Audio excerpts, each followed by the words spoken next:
kita penuh dengan kekurangan, orang lain jauh lebih mulia daripada kita.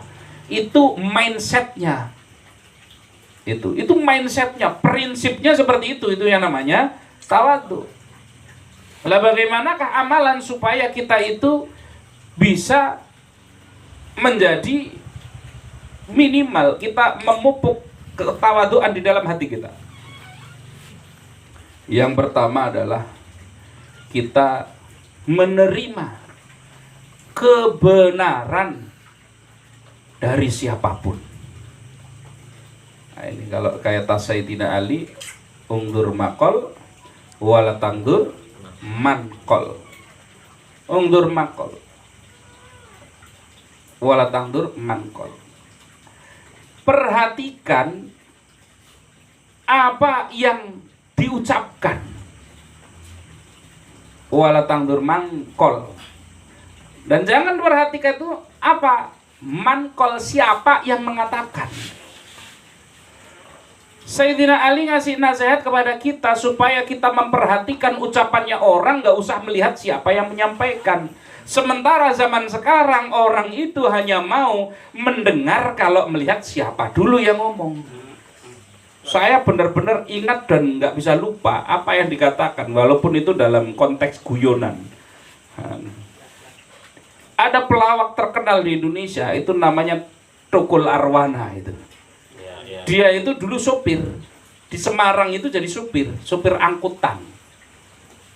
Dia cerita ketika sudah berhasil, sudah jadi orang kaya, sudah sukses, dia cerita begini, walaupun konteksnya guyon, tapi saya menanggapinya serius hal tersebut, serius sebagai pelajaran buat kita. Apa dia bilang? Waktu saya miskin, saya ngomong bener, nggak ada yang percaya. Sekarang saya kaya, saya bohong, orang percaya. Ini. Dan sekarang begitu nggak kira-kira? Memang kita nyampe itu. Ini kebalikan daripada yang Sayyidina Ali sampaikan. Sayyidina Ali sampaikan dari siapapun kebenaran itu datang, terima tanpa melihat orang itu siapa. Walaupun ada seorang tukang mabok sekalipun, tapi dia nasihati hal yang bagus, yang diomongin bener.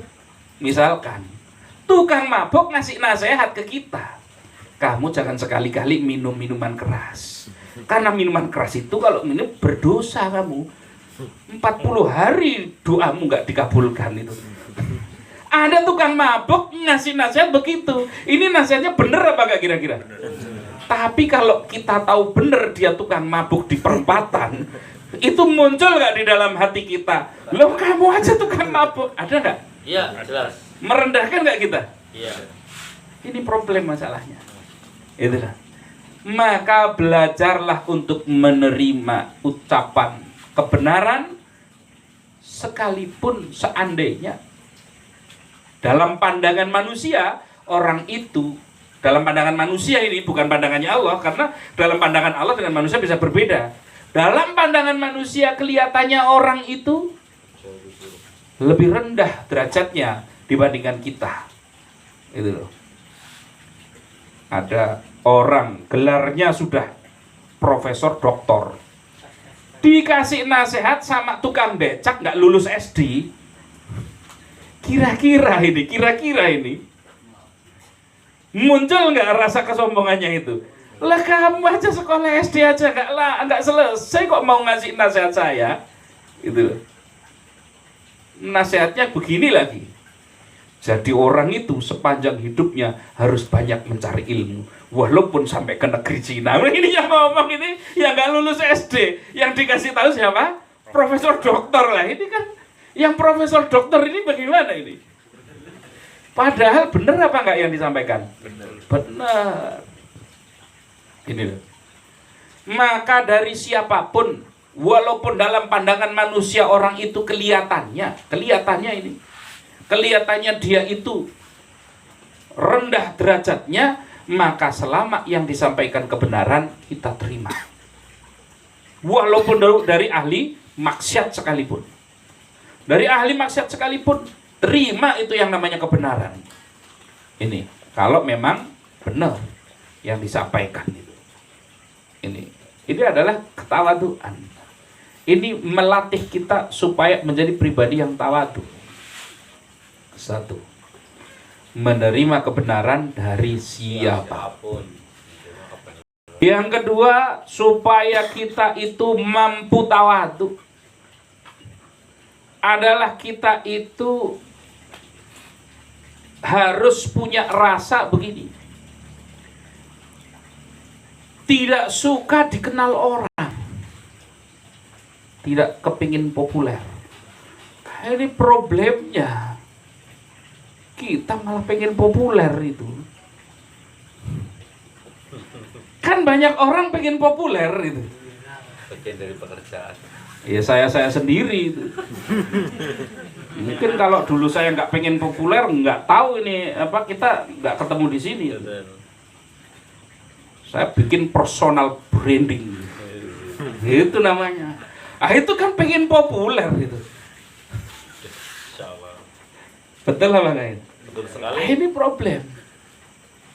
Padahal amalan orang tawadu adalah dia senantiasa kepingin tidak populer itu. Cuman efeknya orang tawadu dijamin oleh Allah, disampaikan oleh Rasulullah, bahwa orang tawadu akan dimuliakan oleh Allah Subhanahu wa taala. Jadi dimuliakan oleh Allah. Ini. Jadi sudah sunatullahnya begitu, sunatullahnya begitu. Kalau seseorang itu tawadu, bukan itu dia merendahkan diri, tapi oleh Allah malah diangkat derajatnya. Ini malah diangkat. Ini. Jadi kita orang tawadu itu berusaha untuk melakukan sesuatu, beramal soleh bukan karena kepingin populer, sekedar menyampaikan kebenaran, sekedar menyampaikan ilmunya Allah. Makanya orang zaman sekarang belajar agama pun berat orang belajar agama zaman sekarang.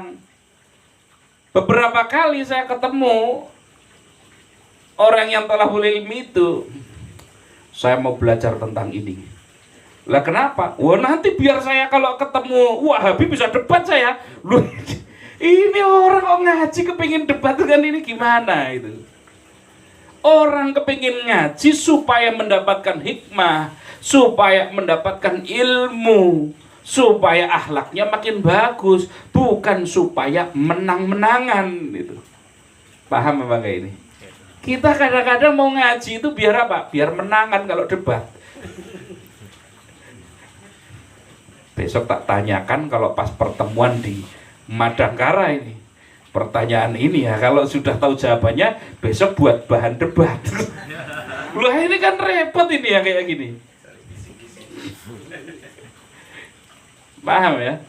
Nah, maka bukan tidak mau populer bukan berarti kita terus tidak menyampaikan apapun. Karena ya bahaya juga kalau nggak menyampaikan apapun. Artinya kita menyampaikan, kita berdakwah itu lillah karena Allah, bukan karena kepingin terkenal itu. Bukan karena kepingin dikenal sebagai ustadz, bukan karena kepingin dikenal sebagai ini sebagai itu, tapi lillah karena Allah, itu saja. Ini. Itu yang kedua. Yang ketiga, amalan supaya kita diberikan hati yang tawadu adalah suka bersilaturahim dan duduk bareng dengan orang miskin.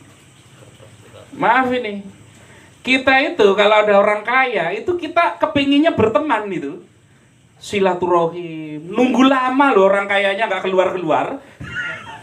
Silaturahim datang jam 1, dibilangin nanti baru jam 2 Pak. Enggak apa-apa, saya sabar nunggu. Itu kalau orang kaya.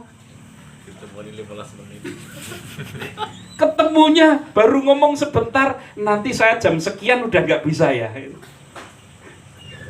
Ini coba, ini udah jam sekian, nanti saya udah nggak bisa lagi. Ada kita selama ini Mau jauh sekalipun kita berusaha. Kalau orang kaya itu kita datangi itu. Ada kita, wah ini udah jam 2, buru-buru. Kenapa? Saya 2:30 mau ketemuan dengan tukang becak itu sama kuli panggul itu. Terburu-buru, pernah kita. Tapi kalau mau ketemu orang kaya, takut telat, nanti orang kayanya itu gak mau nemuin. Pernah kita terburu-buru. Nah ini masalah ini. Padahal kalau kita itu kepingin supaya diberikan rasa tawadhu di dalam hati kita, maka campurlah dengan fakir miskin. Ini dikatakan makan bareng, duduk bareng. Ini yang dicontohkan oleh Rasul. Rasul itu makan bareng, duduk bareng gitu. Saya terus terang belum mampu ini. Ini saya terus terang saja lah itu. Belum mampu ini. Bagaimana Rasulullah itu mendatangi fakir miskin di pinggir jalan. Diajak yuk makan bareng, satu nampan bareng, kumpul-kumpul dengan orang-orang di pinggir jalan itu. Bahkan beberapa mereka tuh disuapi sama Rasul itu. Mas Supri bisa. Jadinya masing-masing boleh. Itu jangan makan bareng. Bisa. Karena tawadhu itu. Ini, bayangkan ini. Padahal kalau ini kita memperbanyak kenalan, pertemanan, silaturahim, duduk bareng, ngobrol bareng dengan fakir miskin, maka kita akan dianugerahi oleh Allah, yaitu hati yang penuh dengan ketawaduan. Jadi jangan kita nambah list orang-orang kaya dok. Nah, mulai besok itu Mas Supri ini mulai kenalan dengan kuli-kuli panggul di pasar itu. Tukang-tukang becak di pinggir jalan itu. Dari mereka kita malah mendapatkan ketawaduan itu. Kita belajar itu di situ. Jangan dikiranya mungkin di pandangan manusia mereka itu mungkin derajatnya rendah di hadapan manusia. Belum tentu itu bisa jadi itu ternyata di hadapan Allah luar biasa. Rasulullah Shallallahu Alaihi Wasallam ini perhatikan. Rasulullah Shallallahu Alaihi Wasallam itu cium tangan orang itu hanya 2 itu yang dilakukan. Yang pertama kepada tangannya Sayyidah Fatimah Az-Zahra. Ini karena memang putrinya yang paling mirip, yang paling dicintai oleh Rasul, penghulu perempuan-perempuan surga itu adalah Sayyidah Fatimah. Yang kedua kira-kira siapa? Yang kedua, suatu ketika Rasulullah itu melakukan suatu perjalanan. Di situ ada seorang kuli yang dia itu sedang istirahat, tangannya itu sampai retak-retak karena sampai ngapalen itu. Sampai retak-retak. Rasul datang ke orang itu. Tanya, itu kenapa tanganmu sampai seperti itu? Saya ya Rasul tiap hari mecahi batu. Kalau sudah saya pecahi, saya bawa ke kota untuk saya jual. Lah untuk apa batu itu? Lah itu kalau sudah punya duit buat apa? Buat menafkahi keluarga saya. Maka dipegang oleh Rasulullah. Tangan ini tidak akan pernah masuk dalam neraka ini. Dicium sama Rasul tangannya. Kuli. Ini kuli ini yang dicium tangannya oleh Rasul. Ini. Mungkin kita menyangka yang dicium tangannya adalah Sayyidina Abu Bakar Siddiq. Mungkin kita menyangka tangannya daripada Umar bin Khattab. Kuli. Ini buruh pemecah batu yang tangannya sampai ngapalen untuk memberikan nafkah kepada keluarganya. Mulia. Sampai mendapatkan doa, tidak akan masuk neraka tangannya itu. Lah kita belum tentu. Kita belum tentu kita. Ini. Tawadhu. Pernah kita cium tangan orang-orang seperti itu. Kita mau cium tangan kalau kira-kira kita ketemu orang kaya, ketemu ulama besar, cium tangan kita. Ketemu kuli, iya toh? Ngasih duit 50.000. Salah. Gue beli.